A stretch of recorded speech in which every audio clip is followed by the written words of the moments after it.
Look at this shit. Now we have a notice that is scheduled to come out on 3/14/2022. This one's from the New York Stock Exchange.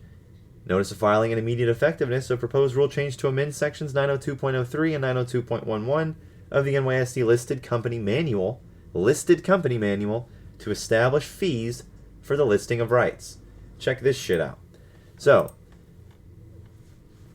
the exchange recognizes that the proposal would result in a differential treatment of rights issued by companies with ADRs listed on the exchange from that of other issuers of rights, leading to lower bills in many cases for the companies with listed ADRs.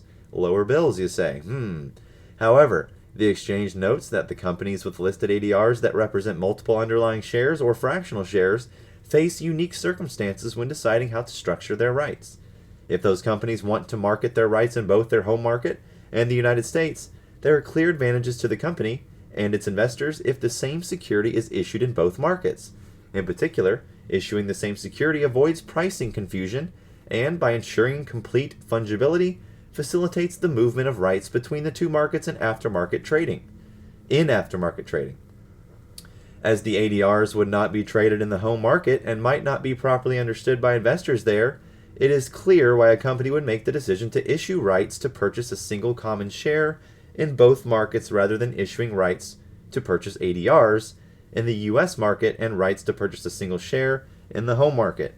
While other categories of listed companies may also sometimes choose to issue rights that are exercisable for multiple listed common shares or a fraction of common share, their reasons for doing so are not the same unique market structural reasons that cause foreign companies to do so when their listed equity security is an ADR.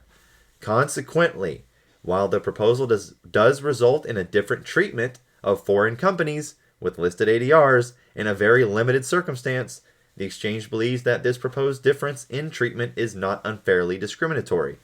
The exchange also notes that foreign companies with listed ADRs would not always pay lower fees on rights if this proposal was adopted. Rather, the issuer would always pay fees on an ADR equivalent basis, which would result in lower fees if the listed ADR represents multiple common shares and higher fees if it represents a fractional common share. There you go. It's getting set up before our eyes. Let me just repeat this again. The exchange recognizes that the proposal would result in a differential treatment of rights issued by companies with ADRs, leading to lower bills in many cases with the companies with listed ADRs.